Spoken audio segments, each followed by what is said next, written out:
저는 정미자입니다. 67의 평범한 아내죠. 결혼한 지 벌써 40년이 되었는데 그 긴 시간 동안 남편은 늘 무심했습니다. 집에 들어와도 텔레비전만 바라보고 제가 무슨 말을 해도 그래, 그래 하며 대충 넘어가더군요. 자식들도 마찬가지였어요. 큰아들은 결혼하고 나서는 명절에나 얼굴 보이고 작은 딸은 바쁘다며 전화도 잘 안 받습니다. 그러던 어느 날 텅 빈 집에 혼자 앉아 있는데 가슴이 답답해 왔어요. 이렇게 살다가 죽는 건가 싶더라고요. 그때 이웃집 김 여사가 찾아왔습니다. 미자야, 요즘 등산한다며? 등산이요? 저 같은 할머니가요? 나이가 뭐가 문제야? 건강하게 오래 살려면 운동해야지. 김 여사의 말에 마음이 움직였어요. 다음 날부터 운동화를 사고 등산복도 하나 장만했습니다. 처음엔 동네 뒷산부터 시작했죠. 가파른 길을 오를 때마다 숨이 차고 다리가 아팠지만 정상에 올라 바라본 풍경은 정말 아름다웠습니다. 산은 저에게 완전히 새로운 세계였어요. 새소리, 바람소리, 나무들의 향기까지 모든 게 살아 숨쉬고 있었습니다. 무엇보다 산에 있을 때만큼은 집안일 걱정도 남편 눈치도 볼 필요가 없었어요. 오롯이 저만의 시간이었습니다. 여보, 오늘도 산에 가시나요? 남편이 물었을 때 저는 대답했어요. 네, 건강을 위해서요. 뭘 그리 바빠. 집에서 쉬면 안 되나? 하지만 저는 이미 결심했습니다. 매일 아침 6시면 일어나서 간단히 준비하고 산으로 향했어요. 처음엔 혼자였지만 점점 같이 오르는 사람들도 생겼습니다. 나이 비슷한 아줌마들이 대부분이었죠. 미자씨, 오늘도 일찍 나오셨네요. 운동은 꾸준히 해야 하잖아요. 사람들과 인사를 나누며 함께 오르는 시간도 즐거웠습니다. 서로의 안부를 묻고 가정 이야기도 나누고요. 산이라는 공간에서만큼은 모든 게 자연스러웠어요. 몇 달이 지나자 몸도 가벼워지고 기분도 한결 나아졌습니다. 집에서는 여전히 무시당하는 존재였지만 적어도 산에서만큼은 제가 주인공이었어요. 저만의 작은 일탈이자 유일한 휴식처였습니다. 그때만 해도 저는 몰랐어요. 이 평온한 일상이 곧 뒤바뀔 거라는 걸 말이죠.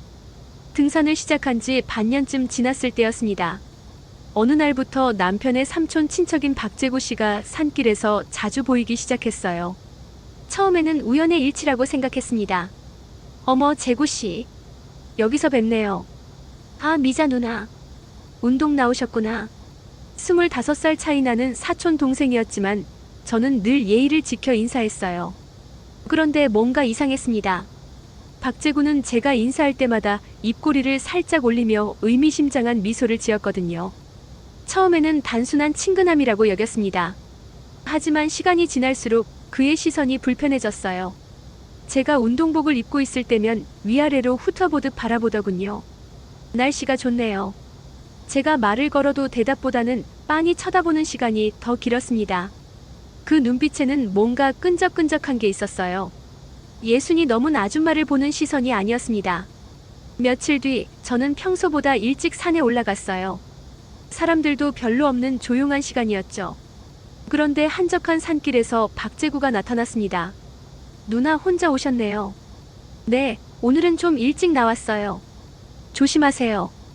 요즘 산에 이상한 사람들이 많이 돌아다닌다던데. 이상한 말이었어요. 누가 이상한 건지 되묻고 싶었지만 그냥 고개만 끄덕였습니다. 그런데 그날부터 박재구는 정말 자주 나타나기 시작했어요.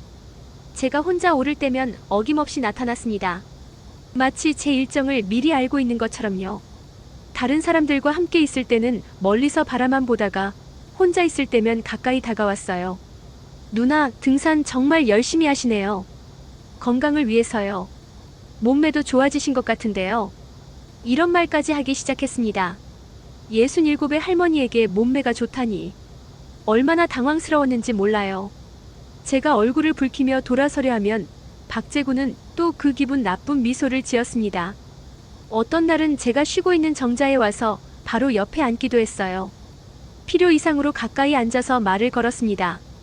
누나는 참 젊어 보여요. 정말로요. 재구야, 그런 소리 하지 마라. 사실이잖아요. 요즘 여자들은 나이가 들어도 예뻐요. 이런 대화가 계속되자 저는 점점 불안해졌습니다. 뭔가 잘못되고 있다는 느낌이 들었어요. 하지만 명확한 증거는 없었죠. 그저 기분이 나쁘다는 것 말고는 말입니다. 박재구의 이상한 행동이 계속되던 어느 날 충격적인 소문을 들었습니다. 동네 슈퍼에서 장을 보고 있는데 뒤에서 수군거리는 소리가 들렸어요. 정미자 씨 말이야. 요즘 남편 삼촌 동생이랑 산에서 자주 만난다던데. 어머 정말? 응, 우리 동네 김 여사가 직접 봤다더라. 둘이 정자에서 나란히 앉아서 대화하는 거. 순간 머리가 하얘졌습니다. 제가 박재구와 불륜을 한다는 소문이었어요. 장바구니를 들고 서 있던 제 손이 덜덜 떨렸습니다. 나이가 몇인데 그런 짓을 해. 요즘은 할머니들도 그래. 남편이 무심하니까 더 이상 들을 수가 없었어요. 장을 대충 사고 집으로 돌아왔습니다. 집에 도착하자마자 거울을 봤어요. 거기에는 당황한 67살 할머니의 얼굴이 있었습니다. 내가 뭘 잘못했나? 스스로에게 물어봤지만 답은 나오지 않았어요. 박재구가 먼저 접근해온 건데 왜 제가 나쁜 사람이 되는 거죠? 며칠 뒤 남편이 퇴근하더니 이상한 말을 했습니다. 여보, 요즘 산에서 누구랑 만나나? 누구요? 그냥 운동하는 사람들이요. 재구는 안 만나? 순간 가슴이 철렁했어요. 소문이 남편 귀에까지 들어간 거였습니다. 재구요? 가끔 마주치긴 하죠. 친척이니까. 가끔이 아니라 맨날 만난다던데. 누가 그런 소리를요? 동네 사람들이 다 안다더라. 남편의 목소리에는 의심이 가득했어요. 결혼한 지 40년이나 되었는데 이런 의심을 받다니. 억울했지만 어떻게 설명해야 할지 몰랐습니다. 다음 날부터 동네 사람들의 시선이 달라졌어요. 길에서 마주치면 수군거리면서 저를 바라봤습니다. 마트에서도 은행에서도 어디를 가든 시선이 따라왔어요. 정미자 씨, 요즘 등산 재미있으시죠? 동네 아줌마가 의미심장하게 웃으며 말했을 때 저는 얼굴이 빨개졌습니다. 네, 건강에 좋아서요. 건강만 좋으면 되는데 다른 재미까지 있으면 더 좋겠네요. 이런 식으로 돌려 말하는 사람들이 많아졌어요. 직접적으로 말하지는 않지만 다들 알고 있다는 듯이 행동했습니다. 가장 충격적이었던 건 친한 이웃의 반응이었어요. 미자야, 요즘 조심해라. 사람들이 말을 많이 하더라. 무슨 말을요? 너도 알잖아. 박재구 씨랑 말이야. 그제서야 깨달았습니다.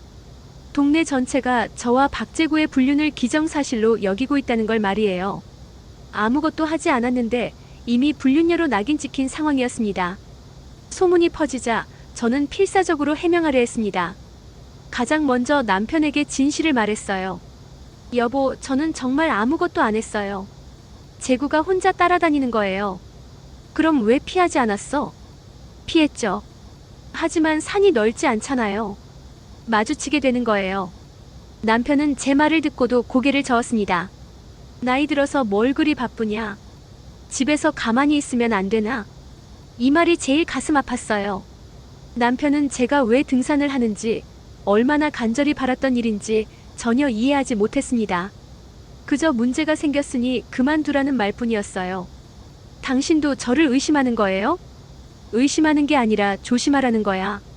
결국 남편도 저를 완전히 믿지 않는다는 걸 느꼈습니다. 40년을 함께 살았는데 이런 상황에서조차 저를 믿어주지 않다니. 눈물이 났지만 참았어요. 동네 사람들은 더했습니다. 제가 해명하려 할 때마다 비웃는 듯한 표정을 지었어요. 미자씨, 괜찮아요. 요즘 세상에 그런 일 흔하죠. 저는 정말 아니라니까요. 아니면 아닌 거고요. 우리가 뭐라고 하겠어요. 겉으로는 이해한다는 말을 하면서도 속으로는 전혀 믿지 않는다는 게 느껴졌습니다. 오히려 더 억지로 부인한다고 생각하는 것 같았어요. 심지어 같이 등산하던 사람들도 저를 멀리했습니다. 미자씨, 요즘 좀 조용히 하세요. 괜한 오해받기 싫거든요. 함께 운동하던 김 여사까지 이런 말을 했을 때 정말 절망적이었어요. 아무도 제 편이 없다는 걸 깨달았습니다. 저는 피해자라고요. 아무리 소리쳐도 사람들은 고개를 저었어요. 나이든 여자가 젊은 남자와 썸을 탄다는 흥미진진한 이야기가 진실보다 더 매력적이었나 봅니다. 가장 충격적이었던 건 큰아들의 반응이었어요. 며느리를 통해 소문을 들은 아들이 전화를 했습니다. 엄마, 무슨 일이야? 아빠가 화가 많이 났다던데. 아들아, 엄마는 정말 아무것도 안 했어. 그래도 조심해야지. 나이가 몇인데 그런 오해를 받아. 아들마저 저를 완전히 믿지 않는다는 걸 느꼈어요. 오해를 받은 제가 잘못이라는 식으로 말하더군요. 그날 밤 저는 혼자 울었습니다. 아무도 제 말을 믿어주지 않는 현실이 너무 참담했어요. 억울하고 분했지만 어떻게 해야 할지 몰랐습니다. 모든 사람이 저를 의심할 때 유일하게 제 편에 서준 사람이 있었습니다. 오랜 친구 영숙이었어요. 영숙이는 다른 동네에 살아서 소문을 늦게 들었습니다. 미자야, 무슨 일이야? 얼굴이 왜 이래? 영숙이가 집으로 찾아왔을 때 저는 그동안 쌓였던 모든 걸 쏟아놨어요. 박재구의 이상한 행동부터 동네 소문, 남편의 의심까지 모든 걸 말했습니다. 그래서 지금 어떤 상황이야? 아무도 내 말을 안 믿어줘. 모두 내가 박재구랑 뭔가 있다고 생각해. 영숙이는 제 이야기를 끝까지 들은 후 단호하게 말했습니다. 미자야, 그 사람 원래 이상해. 뭐라고? 박재구 말이야. 예전에도 여자들한테 그런 짓 했거든. 영숙이의 말에 귀가 번쩍 뜨였어요. 정말? 응. 우리 동네에도 피해자가 있었어. 변태짓으로 여자들 곤란하게 만드는 거 유명해. 처음 듣는 이야기였어요. 박재구가 저만 괴롭힌 게 아니라는 사실에 약간의 안도감을 느꼈습니다. 그럼 어떻게 해야 해? 증거를 잡아야 해. 그냥 당하고만 있으면 안 돼. 증거요? 응. 그 자식이 너를 괴롭히는 증거 말이야. 영숙이는 구체적인 방법까지 제시했어요. 녹음기 하나 사. 그리고 그놈이 이상한 말하면 다 녹음해. 그런 걸 어떻게 해? 해야지. 안 그러면 평생 이런 누명 쓰고 살 거야. 영숙이의 말이 맞았어요. 이대로 가만히 있으면 정말 불륜녀로 낙인 찍힌 채 살아야 했습니다. 사람들이 안 믿어줘서 너무 힘들어. 미자야, 세상은 원래 그래. 피해자보다 가해자 편들기가 더 쉬워. 왜요? 피해자 편들면 싸워야 하거든. 가해자 편들면 그냥 구경만 하면 되고. 영숙이의 말에 뭔가 깨달음이 왔어요. 사람들이 저를 안 믿어주는 게 아니라 믿어주기 싫어하는 거였습니다. 그럼 정말 녹음기를 사야 할까? 당연하지. 그리고 사진도 찍어야 해. 사진요? 그놈이 너를 괴롭히는 사진. 멀리서라도 찍으면 증거가 돼. 영숙이는 심지어 녹음기까지 사다 줬어요. 작고 조작하기 쉬운 걸로 골라서 가져왔습니다. 이거 주머니에 넣고 다녀. 그리고 그놈 만나면 바로 녹음 시작해. 정말 이렇게 해야 하나? 해야지. 내가 증거를 잡아야 사람들이 믿어줄 거야. 그날 밤 저는 녹음기를 만지작거리며 생각했어요. 67살에 이런 일을 해야 한다니. 하지만 영숙이 말이 맞았습니다. 증거 없이는 아무도 저를 믿어주지 않을 테니까요. 영숙이와 만난 후 저는 녹음기를 가지고 다시 등산을 시작했습니다. 며칠 동안은 박재구가 나타나지 않았어요. 혹시 소문을 들었나 싶어서 안도했는데 그게 아니었습니다. 일주일 후 박재구는 더 끈질기게 나타나기 시작했어요. 마치 제 그림자처럼 말입니다. 제가 어느 길로 가든 언제 산에 오든 어김없이 나타났어요. 누나, 오늘도 일찍 나오셨네요. 오전 6시에 올라간 날에도 나타났습니다. 평소보다 2시간이나 일찍 온 건데 어떻게 알았을까요? 재구야, 너는 언제 올라온 거니? 저는 일찍 왔어요. 누나 올 줄 알았거든요. 섬뜩했어요. 제 일정을 누가 알려준 것도 아닌데 어떻게 예측할 수 있었을까요? 혹시 집을 지켜보고 있는 건 아닌가 하는 생각까지 들었습니다. 어떤 날은 다른 사람들과 함께 올라갔어요.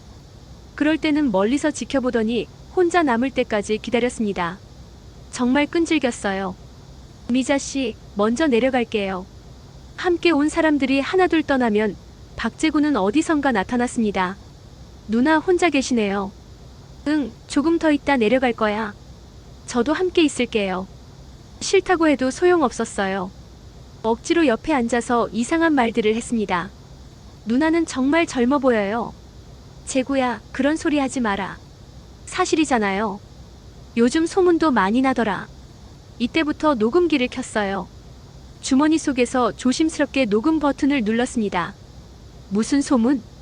누나하고 저하고 사귄다는 소문이요. 그런 말도 안 되는 소리를. 말이 안 돼요? 저는 누나가 좋은데.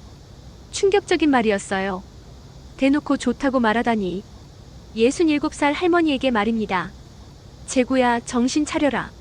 나는 내 누나 버리고 결혼한 지 40년이 됐어. 나이가 뭐 중요해요. 요즘은 그런 거 신경 안 써요. 점점 더 노골적으로 말하기 시작했어요. 이런 대화가 며칠 계속되자 저는 정말 무서워졌습니다. 어떤 날은 집 앞에서 기다리고 있기도 했어요. 누나 어디 가세요? 시장에 좀. 저도 같이 가면 안 될까요? 안 돼. 너는 할 일 해. 하지만 멀찍이 따라오더군요. 시장에서 장을 보는 동안에도 계속 지켜봤습니다. 마치 감시당하는 기분이었어요. 가장 무서웠던 건 밤에 집 주변에서 어슬렁거릴 때였어요. 창문 너머로 그림자가 지나가는 걸 봤을 때는 정말 소름이 돋았습니다. 여보, 밖에 누가 있는 것 같아요. 뭔 소리야? 그냥 지나가는 사람이겠지. 남편은 관심도 없었어요. 오히려 제가 예민하게 구는 거라고 했습니다. 박재구의 추적은 점점 집요해졌어요. 제가 어디를 가든 나타났고 혼자 있을 때를 노려서 접근했습니다. 정말 그림자처럼 따라다니는 느낌이었어요. 이제는 집에서도 안전하다는 생각이 들지 않았습니다. 박재구의 스토킹이 심해지자 저는 남편에게 도움을 요청했습니다. 결혼한 지 40년 이럴 때 남편이 저를 지켜줘야 하지 않겠어요? 여보, 재구가 너무 이상해요. 맨날 따라다니면서 무서운 소리 해요. 또 그 소리야? 남편은 텔레비전을 보면서 대충 대답했습니다. 진짜예요. 집 앞에서도 기다리고 밤에도 어슬렁거려요. 그럼 만나지 말든지. 만나는 게 아니라 일방적으로 따라다니는 거라니까요. 목소리를 높이자 남편이 짜증스런 표정으로 돌아봤어요. 당신이 자초한 거 아냐? 이 말에 가슴이 철렁했습니다. 뭐라고요? 괜히 남자 자극하고 다닌 거 아니냐? 순간 머리가 하얘졌어요.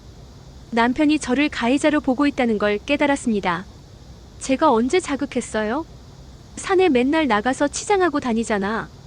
운동복 입고 등산하는 게 치장이에요? 요즘 할머니들 운동복도 야하게 입더라. 이 말이 제 가슴을 갈기갈기 찢었습니다.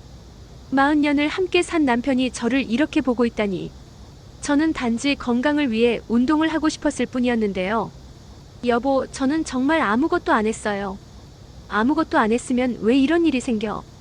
그건 재구가 이상해서 그런 거예요. 나이가 몇인데 그런 오해를 받아. 창피하지도 않나? 남편의 말 한마디 한마디가 비수처럼 꽂혔어요. 피해자인 저를 비난하고 있었습니다. 그럼 제가 어떻게 해야 해요?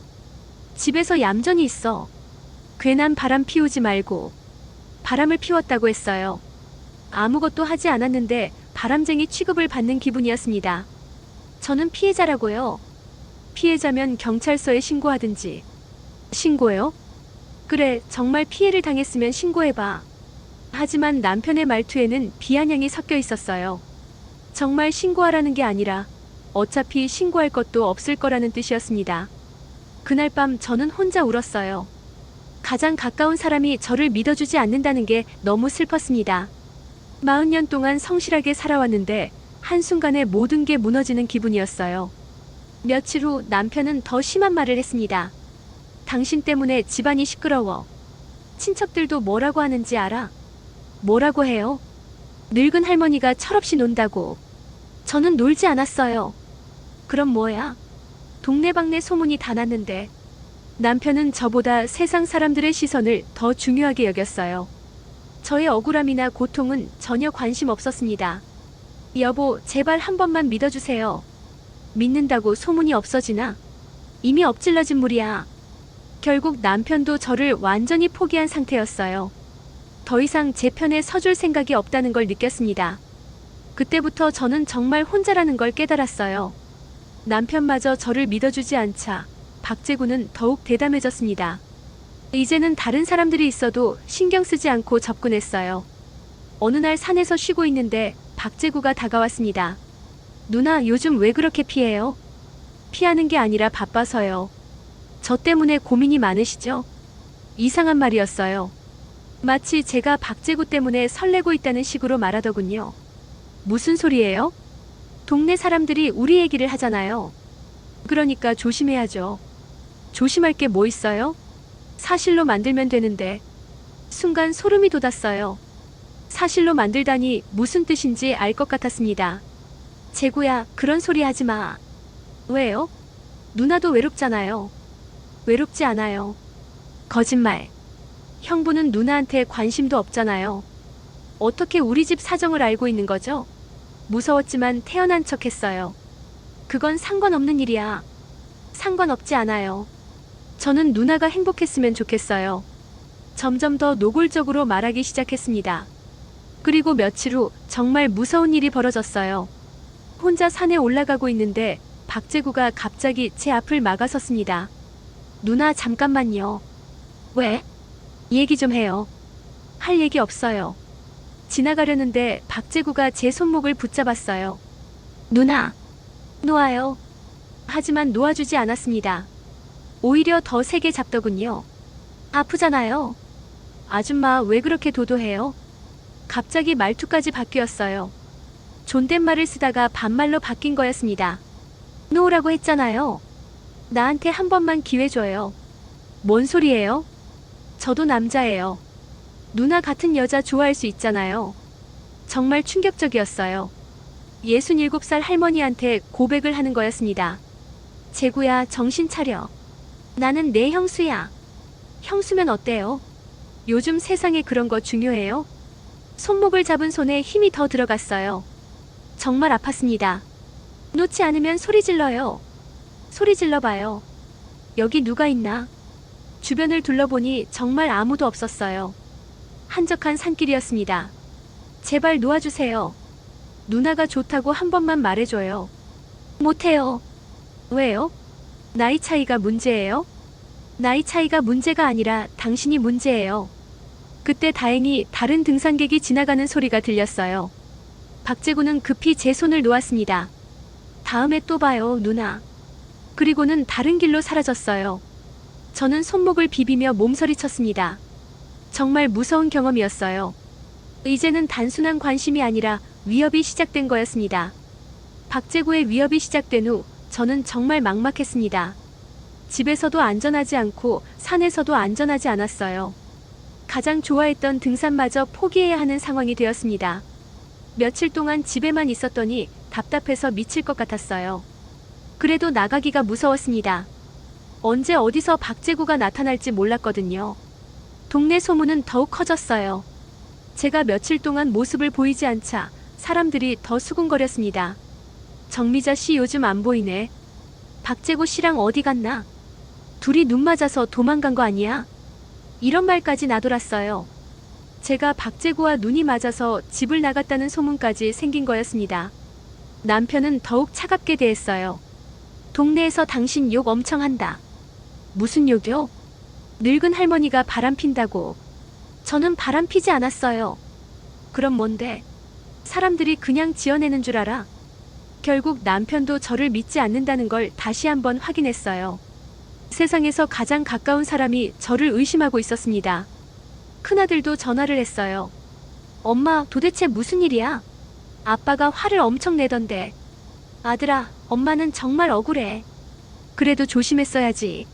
나이가 몇인데 그런 오해를 받아. 아들마저 저를 탓했어요. 오해를 받은 제가 잘못이라는 식으로 말하더군요. 엄마가 뭘 잘못했는지 모르겠어. 그래도 조심해야지. 이제라도 정신 차리고 집에서 얌전히 있어. 결국 아들도 저를 완전히 믿지 않는다는 걸 느꼈어요. 가족들마저 저를 의심하는 상황에서 저는 정말 절망적이었습니다. 어떤 날은 마트에 갔다가 완전히 망신을 당했어요. 어머, 정미자 씨다. 요즘 어떻게 지내세요? 사람들이 의미심장하게 웃으며 말을 걸었어요. 잘 지내요. 박재구 씨는 요즘 안 보이던데요. 저는 모르겠어요. 에이, 모르긴요. 둘이 그렇게 친한데. 이런 식으로 놀려댔어요. 마치 제가 불륜녀라도 된 듯이 말입니다. 가장 힘들었던 건 혼자라는 느낌이었어요. 세상에 저를 믿어주는 사람이 영숙이밖에 없다는 게 너무 외로웠습니다. 밤에 잠을 자려고 해도 잠이 오지 않았어요. 박재구가 집 앞에서 어슬렁거리는 건 아닌지, 창문으로 들여다보는 건 아닌지 계속 걱정됐습니다. 이렇게 살다가 죽는 건가? 스스로에게 물어봤지만 답은 나오지 않았어요. 그저 절망만 깊어질 뿐이었습니다. 저는 정말 깊은 절망의 골짜기에 빠진 기분이었어요. 집에서만 지낸 지 일주일이 지났을 때 저는 더 이상 참을 수 없었어요. 답답함과 우울함이 극에 달했습니다. 영숙이가 전화를 했어요. 미자야, 계속 숨어 있으면 안 돼. 나와야 해. 무서워서 못 나가겠어. 그럼 평생 집에만 있을 거야? 그놈 뜻대로 되는 거잖아. 영숙이 말이 맞았어요. 이렇게 숨어 있는 건 박재구의 뜻대로 되는 거였습니다. 그럼 어떻게 해? 녹음기 가지고 나가. 그리고 증거 확실히 잡아. 혼자 가기 무서워. 그럼 나도 갈게. 멀리서 지켜볼 테니까 안심해. 영숙이의 제안에 용기가 났어요. 혼자가 아니라면 할 수 있을 것 같았습니다. 다음 날 저는 오랜만에 등산복을 입었어요. 주머니에는 녹음기를 넣었습니다.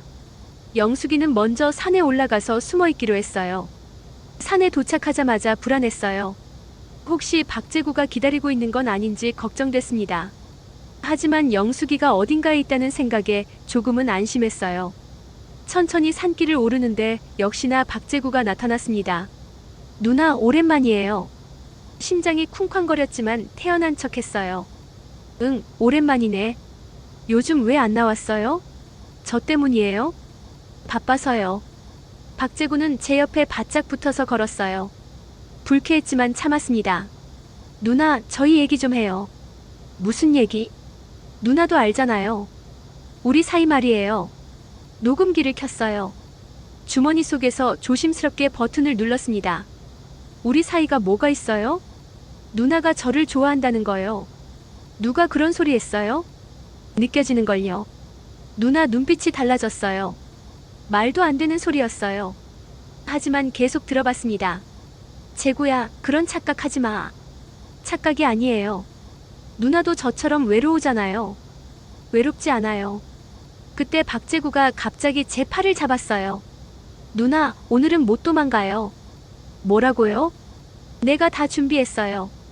순간 소름이 돋았어요. 뭔가 계획하고 있었던 거였습니다. 뭘 준비했다는 거예요? 우리만의 시간을 준비했어요. 아무도 방해 안 하는 곳으로 가요. 박재구는 제 팔을 붙잡고 인적이 드문 곳으로 끌고 가려 했어요. 싫어요. 놓아요.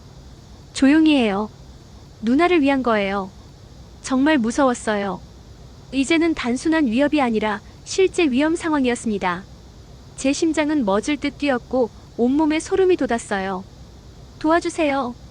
소리를 질렀지만 한적한 산길에는 아무도 없었습니다. 박재구는 저를 더욱 세게 잡고 깊은 산속으로 끌고 가려 했어요. 저는 목숨을 걸고 저항하기 시작했습니다. 박재구는 저를 인적이 드문 산속 깊은 곳으로 끌고 갔어요. 아무리 저항해도 힘에서 밀렸습니다. 67살 할머니와 42살 남자의 힘 차이는 너무 컸어요. 놓아요. 도와주세요. 소리를 질러봤지만 메아리만 돌아올 뿐이었어요. 이런 깊은 산속까지 올라오는 사람은 없었습니다. 누나, 조용히 해요. 아무도 안 와요. 박재구의 목소리는 평소와 달랐어요. 차갑고 무서웠습니다. 재구야, 제발 정신 차려. 저는 정신 멀쩡해요. 누나를 사랑하는걸요. 사랑이라고 했어요. 이런 짓을 사랑이라고 말하다니. 정말 소름이 돋았습니다. 이건 사랑이 아니야. 누나가 뭘 알아요? 박재구는 저를 절벽 근처까지 끌고 갔어요. 아래를 내려다보니 까마득한 낭떠러지였습니다. 여기서 우리만의 시간을 가져요. 미쳤구나. 정말 미쳤어. 미친 게 아니에요. 진심이에요. 박재구가 제 어깨를 붙잡았을 때 저는 필사적으로 몸부림쳤어요. 하지만 점점 절벽 가장자리로 밀려났습니다. 조용히 하세요. 떨어지고 싶어요? 정말 무서웠어요. 한 발만 더 뒤로 밀리면 낭떠러지로 떨어질 상황이었습니다. 재구야, 그만해. 정말 위험해. 위험한 건 누나가 만든 거예요. 왜 날 이렇게 만들었어요? 말도 안 되는 소리였어요. 제가 언제 박재구를 그렇게 만들었다는 건지 모르겠어요. 내가 뭘 했다는 거야? 매일 산에 나와서 날 유혹했잖아요. 유혹한 적 없어. 있어요. 누나 웃는 모습, 운동하는 모습 다 날 유혹한 거예요. 완전히 착각하고 있었어요. 자기 마음대로 해석하고 있었습니다. 그때 발을 헛디딘 저는 더 더욱 절벽 가장자리로 밀렸어요. 정말 위험한 상황이었습니다. 아! 뒤쪽으로 넘어지려는 순간 간신히 균형을 잡았어요. 하지만 이미 절벽 바로 앞이었습니다. 저는 절벽 밑 낭떠러지를 바라보며 스스로에게 물었습니다. 이대로 끝나는 걸까? 40년 결혼 생활, 자식들 키운 것, 모든 게 주마등처럼 지나갔어요. 이렇게 억울하게 죽을 수는 없다는 생각이 들었습니다. 안 돼. 마지막 힘을 다해 소리쳤어요. 그리고 박재구를 향해 온 힘을 다해 밀쳤습니다. 누나! 박재구가 비틀거리는 사이 저는 겨우 안전한 곳으로 피했어요. 하지만 아직 위험은 끝나지 않았습니다. 박재구는 다시 저를 향해 다가오고 있었어요. 박재구를 밀쳐낸 후 저는 죽을 힘을 다해 도망쳤어요. 67살의 몸이지만 그 순간만큼은 젊은이처럼 빨랐습니다. 누나, 어디 가요? 뒤에서 박재구가 쫓아오는 소리가 들렸어요. 하지만 저는 뒤돌아보지 않고 계속 뛰었습니다. 나뭇가지에 얼굴이 긁히고 돌에 걸려 넘어지기도 했어요. 하지만 멈출 수 없었습니다. 목숨이 걸린 일이었거든요. 도와주세요. 큰 소리로 외쳤어요. 혹시라도 근처에 사람이 있을까 해서였습니다. 누가 없나요? 도와주세요. 그때 멀리서 사람 목소리가 들렸어요. 다른 등산객들이었습니다. 저기 무슨 일이야? 여기요. 도와주세요. 저는 그들을 향해 뛰어갔어요. 박재구는 다른 사람들이 나타나자 더 이상 쫓아오지 않았습니다. 할머니, 괜찮으세요? 젊은 남자가 저를 부축해줬어요. 고맙습니다. 정말 고마워요. 온몸이 떨렸어요.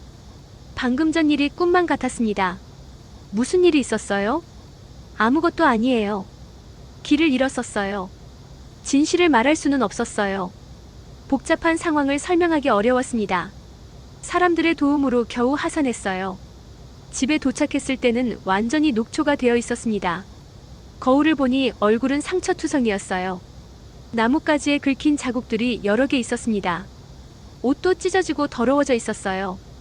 여보, 어떻게 된 거야? 남편이 놀라며 물었어요. 산에서 넘어졌어요.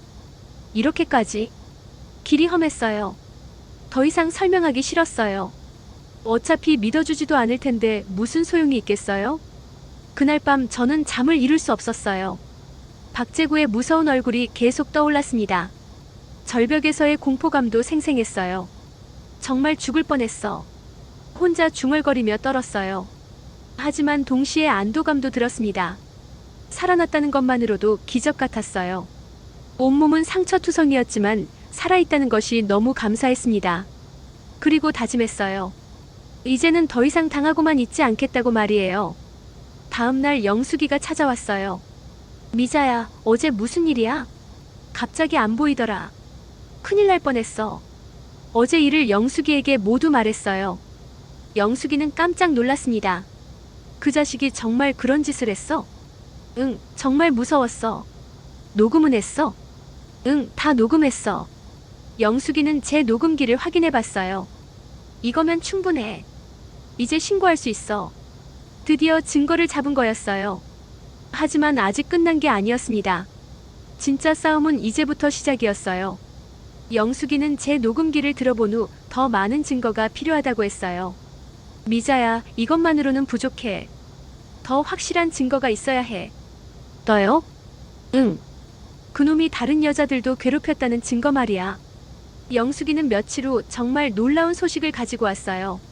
미자야, 드디어 증거를 잡았어. 정말이요? 영숙이가 가져온 건 녹음기와 사진들이었어요. 이게 뭐예요? 그 자식이 다른 여자들 괴롭히는 거야. 영숙이는 며칠 동안 박재구를 미행했다고 했어요. 그리고 정말 충격적인 장면들을 목격했다고 했습니다. 젊은 여자애들한테도 그런 짓 했어. 심지어 학생들한테까지. 사진을 보니 정말 그랬어요. 박재구가 어린 여학생의 팔을 붙잡고 있는 사진이 있었습니다. 이건 언제 찍은 거예요? 엊그제. 방과 후에 학생이 혼자 걸어가는데 따라가더라. 끔찍했어요. 저만 괴롭힌 게 아니라 다른 여성들도 괴롭혔던 거였습니다. 녹음기에는 뭐가 들어있어요? 들어봐. 녹음기를 틀어보니 박재구가 여학생에게 하는 말이 들렸어요. 누나 예쁘다. 나랑 놀지 않을래? 싫어요. 가세요. 왜 그래? 나 괜찮은 남자야. 저에게 했던 말과 비슷했어요. 같은 방식으로 여러 여성들을 괴롭혔던 거였습니다. 이런 일이 한두 번이 아니었어. 영숙이가 말했어요. 다른 피해자들도 있다는 뜻이에요? 응. 내가 조사해봤는데 최소 5명은 되더라. 정말 충격적이었어요. 박재구는 상습적으로 여성들을 괴롭히는 사람이었던 거였습니다. 그 사람들은 신고 안 했어요? 못했지. 증거도 없고 사람들이 안 믿어주니까. 저와 똑같은 상황이었던 거예요. 다들 혼자서 괴로워하고 있었던 겁니다. 그럼 이제 어떻게 해야 해요? 신고해야지. 이제 확실한 증거가 있으니까. 영숙이는 다른 피해자들도 찾아냈다고 했어요. 김여산의 딸도 피해자야. 그리고 옆 동네 박씨 아줌마도. 정말이요? 응. 다들 숨기고 있었는데 내가 하나씩 찾아낸 거야. 영숙이의 노력 덕분에 진실이 드러나기 시작했어요. 이제 함께 신고하면 돼. 다른 분들도 동의하셨어요? 응. 다들 화가 많이 났어. 이제는 참지 않겠다고 하더라. 저는 손에 쥔 녹음기와 사진들을 바라보며 떨었습니다. 드디어 박재구의 진실을 밝힐 수 있는 증거를 잡은 거였어요. 미자야, 무서워. 무섭긴 하지만 해야죠. 맞아. 이제는 우리가 이겨야 해. 그날 밤 저는 오랜만에 평온한 마음으로 잠들 수 있었어요. 혼자가 아니라는 걸 알았거든요. 다른 피해자들도 있고 영숙이 같은 친구도 있었습니다. 더 이상 혼자서 괴로워할 필요가 없었어요. 이제는 함께 싸울 수 있었습니다. 다음 날 영숙이와 함께 경찰서에 갔어요. 처음 가보는 경찰서였는데 생각보다 무섭지 않았습니다. 신고하러 왔습니다. 어떤 일로 오셨나요? 젊은 경찰관이 친절하게 물었어요. 스토킹과 성추행을 당했습니다. 자세히 설명해 주세요. 저는 박재구가 한 모든 일을 차근차근 설명했어요. 처음에는 떨렸지만 점점 담담해졌습니다. 증거가 있나요? 네, 있습니다. 녹음기와 사진들을 보여줬어요. 경찰관은 꼼꼼히 살펴봤습니다. 이것만으로도 충분한 증거가 되겠네요. 정말이요? 네. 그리고 다른 피해자들도 있다고 하셨죠? 네, 같이 신고하러 올 예정입니다. 며칠 후 다른 피해자들도 모두 경찰서에 왔어요. 김 여사의 딸 박씨 아줌마 그리고 용기를 낸 여학생까지 총 5명이었습니다. 다들 고생 많으셨습니다. 경찰관이 위로의 말을 했어요. 이제 어떻게 되는 거예요? 조사를 진행하고 검찰에 송치될 예정입니다. 드디어 법적 절차가 시작되는 거였어요. 며칠 후 박재구가 경찰서에 불려갔다는 소식을 들었어요. 동네에서는 난리가 났습니다. 정미자 씨가 박재구 씨를 신고했다더라. 그럼 정말 박재구 씨가 나쁜 거였네. 이제야 사람들이 진실을 알기 시작했어요. 하지만 여전히 의심하는 사람들도 있었습니다. 그래도 여자가 먼저 꼬신 거 아니야? 나이 들어서 호들갑 떠는 거 아니야? 이런 말들을 들을 때마다 화가 났지만 참았어요. 곧 법정에서 모든 게 밝혀질 테니까요. 변호사도 만났어요. 영숙이가 소개해준 여성 변호사였습니다. 증거가 아주 확실하네요. 이기겠죠? 네, 충분히 이길 수 있습니다. 변호사는 자신감 있게 말했어요. 다만 상대방도 변명을 할 텐데 흔들리지 마세요. 어떤 변명이요? 아마 합의였다고 주장할 거예요. 예상했던 일이었어요. 박재구가 저와 합의 하에 만났다고 거짓말할 게 뻔했습니다. 걱정하지 마세요. 증거가 명확하니까요. 법정 날짜가 정해졌어요. 한 달 후였습니다. 그 한 달 동안 저는 마음의 준비를 했어요. 제 인생 처음으로 제 자신을 위한 싸움을 하는 거였습니다. 남편은 여전히 못마땅해 했어요. 굳이 법정까지 가야 하나? 네, 가야 해요. 창피하지도 않나? 창피한 건 박재구예요. 이제는 남편의 말에 흔들리지 않았어요. 저는 피해자였고 제 권리를 찾기 위해 싸우는 거였습니다. 스스로의 명예를 지키기 위한 싸움이었어요. 드디어 법정에 서는 날이 왔어요. 평생 가보지 못했던 법정이었는데 생각보다 엄숙하고 무거운 분위기였습니다. 박재구도 와 있었어요. 멀리서 봤는데도 섬뜩했습니다. 그는 정장을 입고 점잖은 척하고 있었어요. 할머니, 괜찮으세요? 변호사가 저를 챙겨줬어요. 네, 괜찮아요. 하지만 실제로는 떨렸어요. 이런 자리가 처음이었거든요. 재판이 시작되자 검사가 박재구의 죄목을 읽었어요. 피고인은 성추행 및 스토킹 혐의로 기소되었습니다. 박재구는 고개를 숙이고 있었어요. 하지만 반성하는 것 같지는 않았습니다. 제가 증인석에 서서 증언할 차례가 왔어요. 피해자분 편안하게 말씀하세요. 판사가 따뜻하게 말해줬어요. 저는 그동안 겪었던 모든 일을 차근차근 말했습니다. 박재구의 스토킹부터 절벽에서의 위험한 순간까지 모든 걸 증언했어요. 녹음 내용도 들려주세요. 법정에 박재구의 목소리가 울려 퍼졌어요. 누나를 사랑해요. 오늘은 못 도망가요. 사실로 만들면 되는데. 이런 말들이 법정에 그대로 재생되자 방청석에서 웅성거리는 소리가 들렸어요. 박재구의 변호사가 반박했어요.